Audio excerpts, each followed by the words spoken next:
जय मसीह साथै नमस्कार। सारा मिनिस्ट्रीज नेपालद्वारा प्रस्तुत क्रिसमस विशेष सुसमाचार कार्यक्रममा यहाँहरूलाई स्वागत छ। कार्यक्रमको सुरुवात गर्न चाहन्छौँ एउटा निकै नै मिठो क्रिसमस भजन गीतबाट। डिसेम्बरको चिसो चिसो जाडोमा यीशु जन्मे गाईको गोठमा, डिसेम्बरको चिसो चिसो जाडोमा यीशु जन्मे गाईको गोठमा,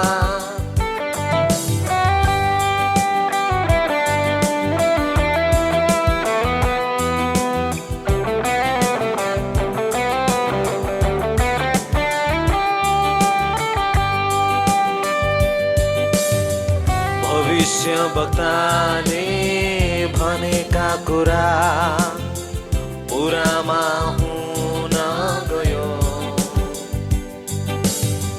भविष्यवक्ताले भनेका कुरा पुरामा हुन गयो।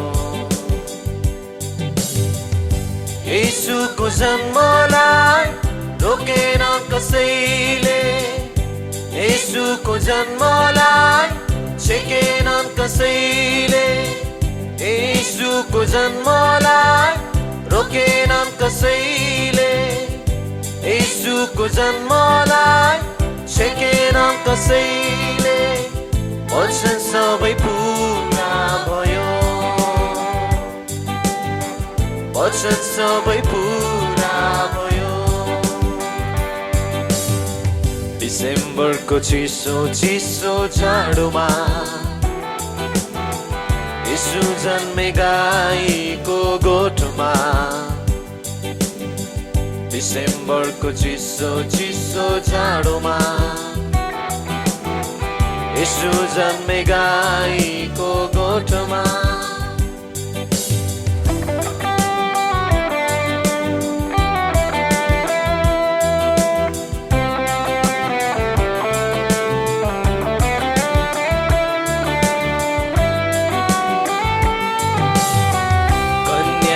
गोखैमा गाईको गोठैमा मुक्तिदाता जन्मनु भयो। कन्याको कोखैमा गाईको गोठैमा मुक्तिदाता जन्मनु भयो। गोठालाहरू सबै भेट गर्न गए, ज्योतिषीहरूले भेटी चढाए। गोठालाहरू सबै भेट गर्न गए, ज्योतिषीहरूले भेटी चढाए। सारा संसारै रमाए, सारा संसारै रमाए। डिसेम्बरको चिसो चिसो जाडोमा यीशु जन्मे गाईको गोठमा, डिसेम्बरको चिसो चिसो जाडोमा यीशु जन्मे गाईको गोठमा। उहाँको दर्शन गरौँ हामी सबैले, संसारमा जीवन रहँदा नै। उहाँको दर्शन गरौँ हामी सबैले, संसारमा जीवन रहँदा नै। येशू आए तिमीलाई अङ्गालोमा बाँध्न, बलिदानको थुमा बने कल्भरीको क्रुसमा। येशू आए तिमीलाई अङ्गालोमा बाँध्न, बलिदानको थुमा बने कल्भरीको क्रुसमा। तिमीलाई जीवन दिन, तिमीलाई जीवन दिन। आदरणीय दर्शकवृन्द, तपाईलाई कार्यक्रममा पुनः स्वागत गर्न चाहन्छु। आदरणीय दर्शकवृन्द, तपाईलाई पुनः स्वागत गर्न चाहन्छौँ र यो समय भएको छ क्रिसमस सन्देशको र क्रिसमस सन्देशको समयमा दिन चाहन्छु आदरणीय पास्टर डाक्टर तेज रोकाज्यूलाई। स्वदेशमा विदेशमा छरिएर रहनुभएका सम्पूर्ण नेपाली आमाबुवा दाजुभाइ दिदीबहिनीहरूमा म तेज रोकाको तर्फबाट न्यानो अभिवादन, जय मसीह साथै नमस्कार। आज विश्वमा क्रिसमसको दिन, मानिसहरूले क्रिसमसको उत्सव मनाइरहेका छन्। दुःख पीडा कष्टको बीचमा पनि मानिसहरूले रमाउने प्रयास गरिरहेका छन् अनि आशा खोजिरहेका छन्, भविष्य खोजिरहेका छन्। अनि यस्तो बेलामा आज मलाई पनि यो उचित लाग्यो कि यहाँहरूलाई धर्मशास्त्र बाइबलबाट केही भए पनि, केही शब्दले भए पनि हौसला थप्न सकौँ, उत्साह थप्न सकौँ, आशाको दियो बाल्न सकौँ र भविष्यको मार्ग कोर्न मद्दत पुर्याउन सकौँ भनेर नै आज यो कार्यक्रम मार्फत म यहाँहरूलाई यो क्रिसमस विशेष सुसमाचार सन्देश कार्यक्रम लिएर आएको छु। यो वचन यहाँहरूको लागि म प्रस्तुत गर्न गइरहेको छु र यति बेला म यहाँहरूलाई धर्मशास्त्रबाट पाठ गर्नेछु र यसैया 9 अध्यायको 6 पदलाई म सबैभन्दा पहिला हाम्रो दर्शकको लागि पाठ गर्नेछु। यहाँ यसरी लेखिएको छ, किनभने हाम्रा निम्ति एउटा बालकको जन्म भएको छ, हाम्रा निम्ति एउटा छोरो दिएको छ, शासन उहाँको काँधमा हुनेछ। उहाँ अचम्मका सल्लाहकार, शक्तिशाली परमेश्वर, अनन्तका पिता, शान्तिका राजकुमार कहलाइनु हुनेछ। परमेश्वरले यो वचन पढाइ र सुनाइमा यहाँहरूलाई प्रशस्त आशिष दिनुभएको होस्। म अर्को पनि यही खण्ड जो नयाँ नियममा आएर पुरा भएको छ त्यो कुरालाई म पनि पाठ गर्नेछु। मत्तीको सुसमाचार 1 अध्यायको 18 देखि यहाँ बिस्तारै पढ्नेछु। यहाँनिर सजिलो भाषामै लेखिएको छ, येशूको जन्म। जन्म त तपाईँको नि भएको छ, मेरो पनि भएको छ, तर येशूको जन्ममा किन यस्तो चासो, किन यति महत्त्व छ, हामीले त्यो बुझ्नु जरुरी पनि छ। यहाँ यसरी लेखिएको छ, येशू ख्रीष्टको जन्म यस प्रकारले भयो। उहाँकी आमा मरियमको मगनी यौसेफसँग भएको थियो, तर उनीहरूको विवाह हुन अघि मरियम पवित्र आत्माद्वारा गर्भवती भएकी थाहा भयो। तर तिनका पति यौसेफ धार्मिक मानिस भएका हुनाले तिनलाई शर्ममा पार्ने इच्छा नगरी तिनलाई गुप्तमै त्याग्ने इच्छा गरे। तर जब उनले यी कुरा विचार गर्दै थिए, सपनामा परमप्रभुका दूत देखा परे र उनलाई यसो भने, यौसेफ दाउदका छोरा, तिम्री पत्नी मरियमलाई स्वीकार गर्न नडराऊ, किनभने जो तिनको गर्भमा हुनुहुन्छ उहाँ पवित्र आत्माबाट हुनुहुन्छ। तिनले एउटा पुत्र जन्माउने छिन् र तिमीले उहाँको नाउँ येशू राख्नेछौ, किनभने उहाँले आफ्ना मानिसहरूलाई तिनीहरूका पापबाट बचाउनु हुनेछ। अगमवक्ताद्वारा परमप्रभुले बोल्नु भएको वचन पुरा हुनलाई नै यी सबै भएका हुन्। हेर, एउटा कन्याले गर्भधारण गर्नेछ र त्यसले एउटा पुत्र जन्माउनेछ र उहाँको नाउँ इमानुएल राखिनेछ, जसको अर्थ हो परमेश्वर हामीहरूसँग। यौसेफ निन्द्राबाट बिउजे र परमप्रभुका दूतले उनलाई भने बमोजिम उनले मानिस मरियमलाई आफ्नी पत्नीको रूपमा स्वीकार गरे। मरियमले पुत्र नजन्माउन्जेल यौसेफले तिनीसँग सहवास गरेनन्। यौसेफले उहाँको नाउँ येशू राखे। परमेश्वरले यो वचनमा आशिष दिनुभएको होस्। आजको वचनको विषय नै यही नै छ। यो विशेष दिनमा, यो बडा दिनमा, यो खुसीको दिनमा येशूको जन्म, क्रिसमस। येशूको जन्म, क्रिसमस। तपाईँ र म जसरी यहाँ यौसेफ सपनामा थिए, तर उनी धार्मिक मानिस भएकोले सपनामा पनि उनले चाहिँ असल कुरा देखे, जो चाहिँ सारा मानव जातिको निम्ति थियो। अनि यहाँ भनेको छ उनी निन्द्राबाट बिउजे। आज म तपाईलाई यो शुभकामना दिन चाहन्छु। यसपालिको क्रिसमस र आउँदै गरेको अंग्रेजी महिनाको यो नयाँ वर्षको सन्दर्भमा तपाईं निन्द्राबाट बिउजाउनुहोस्। यदि डरको कारणले, यो पेन्डेमिकको पीडा र छटपटीमा, भविष्यको अन्योलतामा, अशान्ति, विभिन्न कारणहरूले तपाईँले जब गुमाएको कारणले, व्यवसायमा घाटा बेहोरेको कारणले, आफन्तहरू गुमाएको कारणले, विभिन्न कारणले तपाईँ आत्मिक रूपमा यदि निदाइराख्नु भएको छ, अन्योलमा हुनुहुन्छ, प्रश्नको भुमरीमा अल्झिराख्नु भएको छ भने म तपाईँलाई यो शुभकामना दिन चाहन्छु, यो आह्वान गर्न चाहन्छु कि तपाईँ निन्द्राबाट बिउजनुहोस्। क्रिसमसको सन्देश यही नै हो। तपाईँले कतिवटा ठाउँमा विश्वमा भ्रमण गर्दाखेरि देख्नुभयो होला, क्रिसमसको समयमा केटाकेटीहरू, नानीहरू खुसी भएर छिमेकीहरूको घर घरमा गएर घन्टी बजाउँदै मानिसहरूलाई जगाउँछन्। अथवा हामी आयौँ, घन्टीको काम के हो भने मान्छेहरूलाई चाहिँ जगाउने हो, अलर्ट गराउने हो, सचेत गराउने हो कि अब विशेष कुरा हुँदैछ, अब सुरु हुँदैछ। अनि तपाईँको मुक्तिको दिनको सुरुवात सायद यो क्रिसमस नै हुन सक्छ। तपाईँको अनन्तको यात्राको सुरुवात सायद यो क्रिसमस हुन सक्छ। तपाईँको भविष्यको जीवनको टर्निङ पोइन्ट सायद यो क्रिसमस हुन सक्छ। यसकारणले गर्दा येशूको जन्म, यो क्रिसमस तपाईँलाई बिउजाउने अवसर बन्न सकोस्। आज यो क्रिसमसको कुरा गर्दै गर्दा, येशूको जन्मको कुरा गर्दै गर्दा, येशूको जन्म परमेश्वरको योजना र अगमवक्ताहरूको भविष्यवाणी अनुसार नै भएको हो। परमेश्वरको योजना जे थियो, भविष्यवक्ताहरूद्वारा परमेश्वरले जे घोषणा गर्न लाउनु भएको थियो, त्यही अनुसार नै येशूको जन्म ठिक समयमा, ठिक घरानामा, ठिक ठाउँमा भएको छ।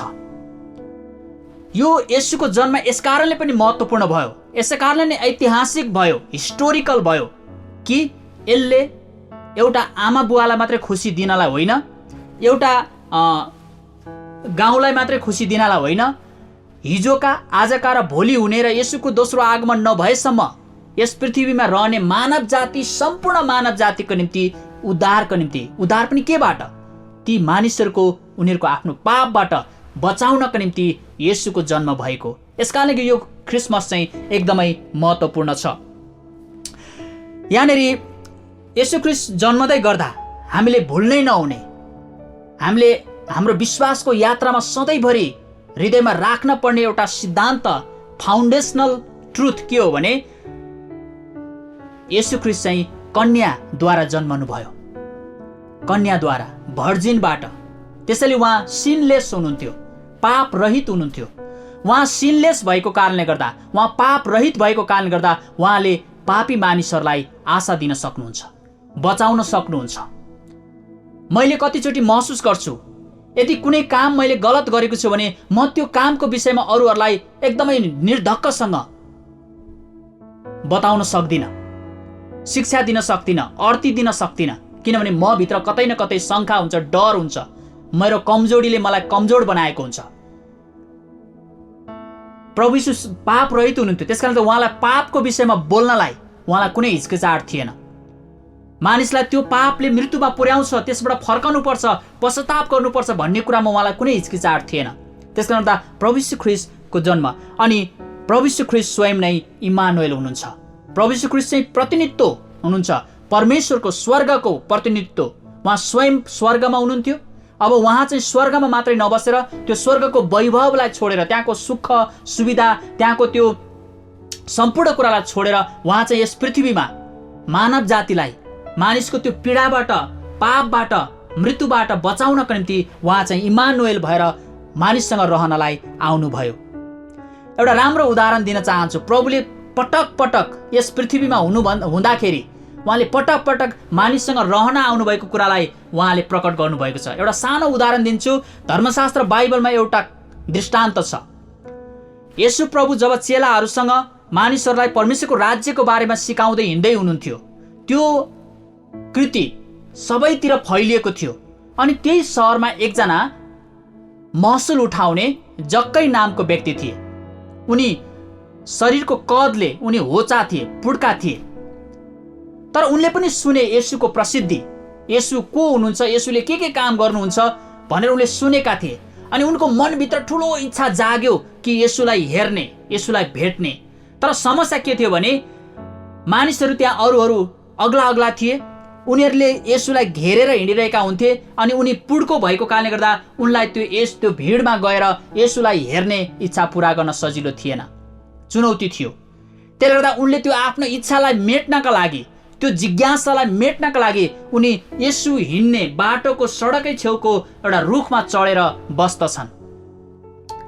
अनि येशूलाई हेर्नका निम्ति कति उत्कट इच्छा। हेर्नुहोस् त, जहाँ इच्छा त्यहाँ उपाय भनेको जस्तै। अनि तिर्खाएको मृगले पानी खोजेर नदीमा गएको जस्तै यो सत्यताको निम्ति, मसिहाको निम्ति, धार्मिकताको निम्ति तिर्खाएको यो जक्कै येशूलाई पाउनको निम्ति ऊ चाहिँ आफ्नो तर्फबाट उसले प्रयास गर्दछ। अनि ऊ रुखमा चढेर बसिरहेको हुन्छ अनि येशू त्यही बाटो चेलाहरूसँग आउनुहुन्छ। अनि जक्कैले बोल्नुभन्दा अगाडि नै येशूले जक्काईको बारेमा भन्नुहुन्छ, ए जक्कै, तिमी तल ओर्लेर छिट्टै आऊ, किनभने आज मलाई तिमीसँगै तिम्रो घरमा खाना खानु परेको छ, बस्नु परेको छ। हेर्नुहोस् त, जक्कैको इच्छा चाहिँ येशूलाई हेर्ने मात्रै थियो, हेरेर भए पनि आफ्नो मनको इच्छा पुरा गर्ने थियो।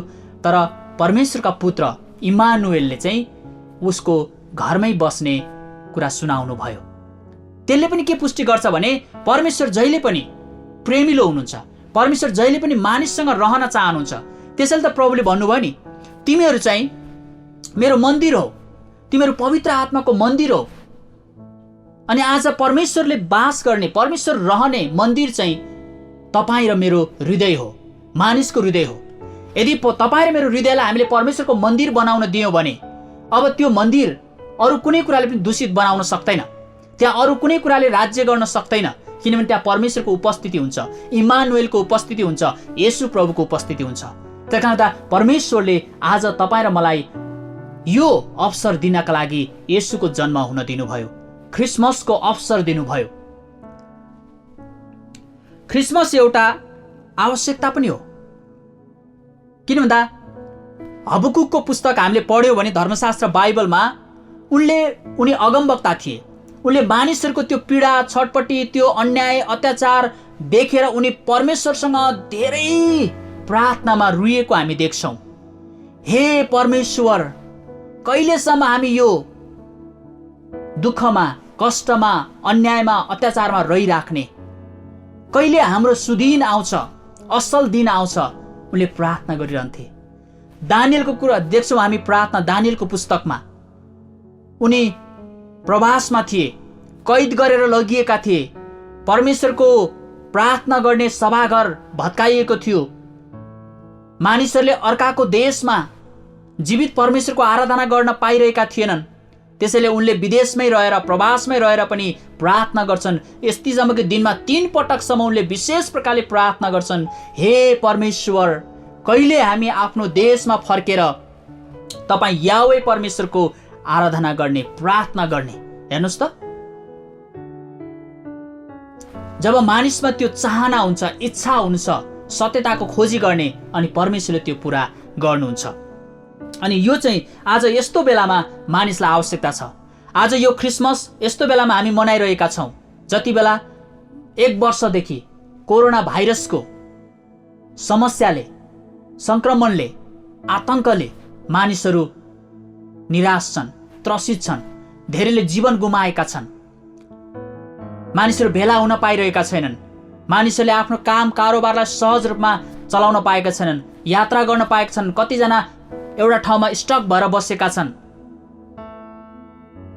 भविष्य अन्योल छ। यस्तो बेलामा मानिसलाई आशा चाहिएको छ, मानिसलाई सहायता चाहिएको छ, मानिसलाई सान्त्वना चाहिएको छ। अनि क्रिसमसले मानिसलाई यो आशा दिदछ, क्रिसमसले मानिसलाई यो आशा दिदछ। हामीले यहाँ बाइबलमा क्रिसमस भन्ने शब्द उल्लेख भएको त पाउँदैनौँ। अनि कहिलेकाहीँ मानिसले शब्दमा खेलेको हामी देख्छौँ।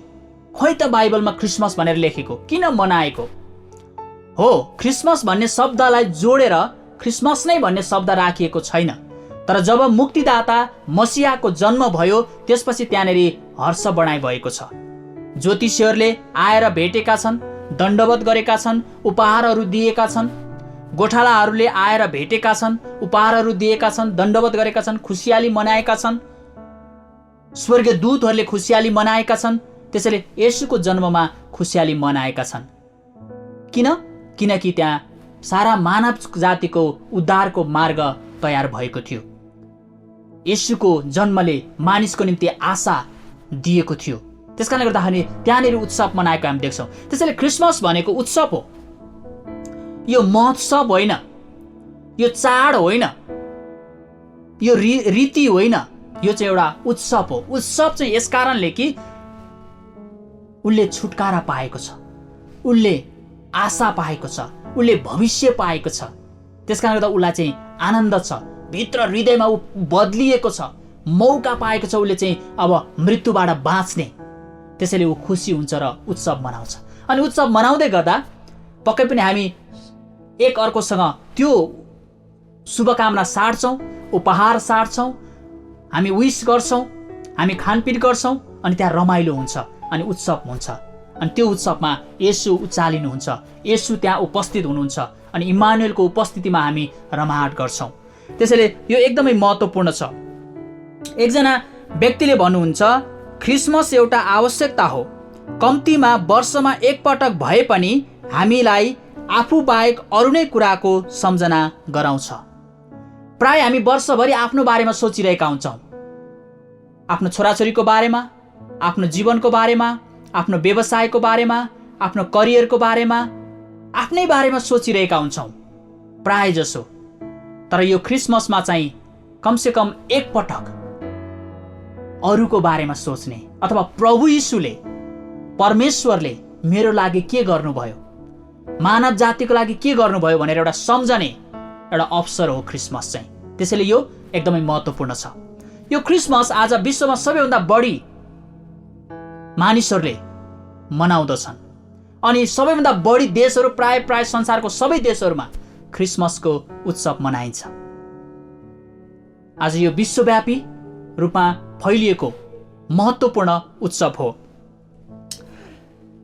एकजना अर्को व्यक्तिले भन्नुहुन्छ, क्रिसमस भनेको मेरो विचारमा चाहे यो पुरानो चलन वा आधुनिक होस्, सरलमा भन्दा अरूलाई प्रेम गर्नु नै हो।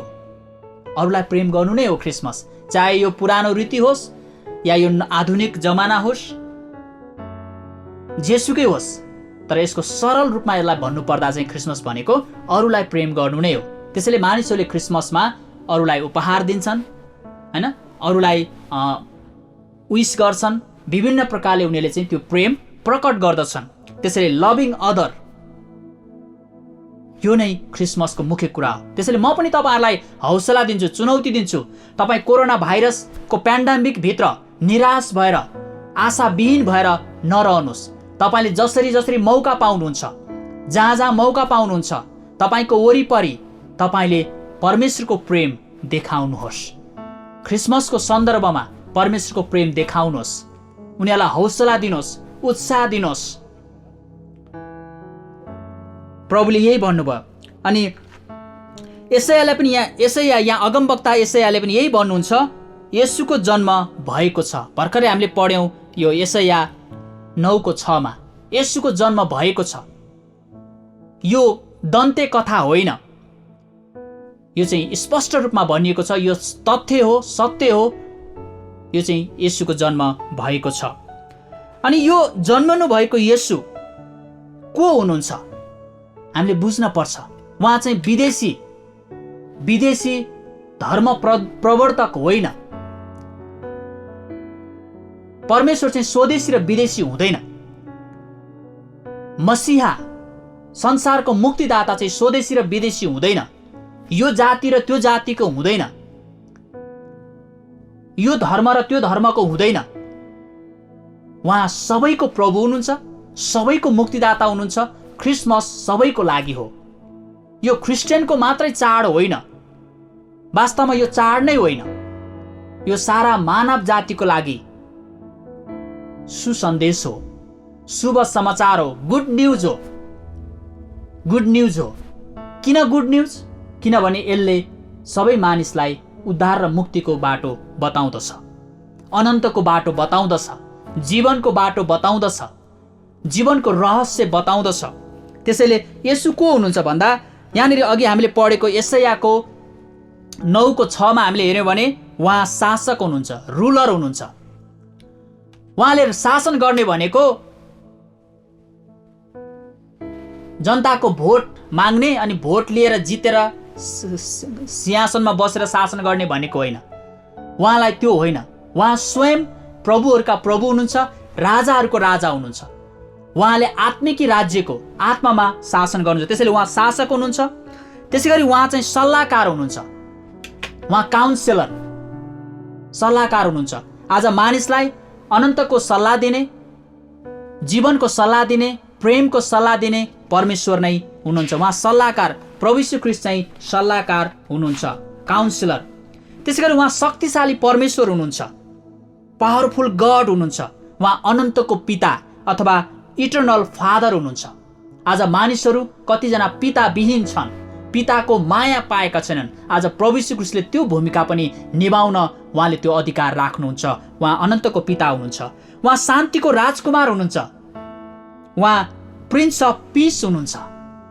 आज मानिसलाई शान्ति चाहिएको छ अनि शान्तिको लागि उनीहरूले खोजिरहेका छन् अनि येशू ख्रीष्ट शान्ति दिन सक्नुहुन्छ, किनभने उहाँ स्वयं शान्तिको राजकुमार हुनुहुन्छ। येशूको जन्म अर्थात् क्रिसमसको उद्देश्य के हो भन्दाखेरि चाहिँ मानिसहरूलाई तिनीहरूका पापबाट बचाउनु पहिलो उद्देश्य। दोस्रो चाहिँ अगमवक्ताहरूको वचन पूरा गर्नु, क्रिसमसको उद्देश्य यो हो। अर्को तेस्रो उद्देश्य चाहिँ परमेश्वर मानिसहरूसँग रहनु, क्रिसमसको उद्देश्य हो। इमानुएल भएर मानिससँग रहनु परमेश्वरको यो उद्देश्य हो। त्यसैले आजको यो सन्देश सुन्दै गर्दा यो क्रिसमसको सन्दर्भमा क्रिसमसलाई विभिन्न दृष्टिकोणबाट विभिन्न तरिकाले मानिसहरूले मनाइरहँदा, बुझिरहँदा, बुझाइरहँदाखेरि चाहिँ तपाईँलाई मैले यही कुरा यो सन्देश भन्दैछु कि क्रिसमस अरूलाई प्रेम गर्ने एउटा राम्रो अवसर हो। यदि हामीले कसैप्रति वैरभाव राखेका छौँ, दुश्मनी छ, शत्रुता छ भने आज यो क्रिसमसको दिनमा हामीले ती सबै कुरालाई बिर्सिएर क्षमा लिएर हामीले अरूलाई प्रेम गर्नुपर्छ। त्यसैले अन्तमा के तपाईँ आफ्ना पापबाट बाँच्न चाहनुहुन्छ? के तपाईँ इच्छा गर्नुहुन्छ कि इमानुएल परमेश्वर तपाईँसँग रहनु भएको होस्? के तपाईँ अरूलाई प्रेम गर्न चाहनुहुन्छ? यही नै येशूको जन्मको उद्देश्य र अर्थ हो। आदरणीय दर्शकबिन, आज क्रिसमस वास्तवमै तपाईँको लागि हो, किनभने परमेश्वरले तपाईँलाई प्रेम गर्नुहुन्छ, तपाईँलाई उहाँले बचाउन चाहनुहुन्छ। एकजना डाक्टर स्युज भन्ने व्यक्तिले भन्नुहुन्छ, क्रिसमस सधैँ हुने छ जबसम्म हामी मनमा मन र हातमा हात मिलाउँछौँ। क्रिसमस सधैँ हुनेछ जबसम्म हामी मनमा मन र हातमा हात मिलाउँछौँ। होइन भने क्रिसमस हुँदैन। यदि त्यहाँ मिलाप हुन सक्दैन, प्रेम हुन सक्दैन, यदि त्यहाँनिर चाहिँ एउटाले अर्कोलाई सम्मान गर्ने कुरा हुन सक्दैन भने त्यो वास्तवमै क्रिसमस हुन सक्दैन। येशूको उद्देश्य चाहिँ सबैलाई परमेश्वरमा मिलाप गराउने हो। त्यसै कारण गर्दा यहाँहरू सबैलाई यसपालिको यो क्रिसमसमा पुनः एकपटक म तेज रोकाको तर्फबाट, मेरो समुदायबाट क्रिसमसको शुभकामना दिन चाहन्छु।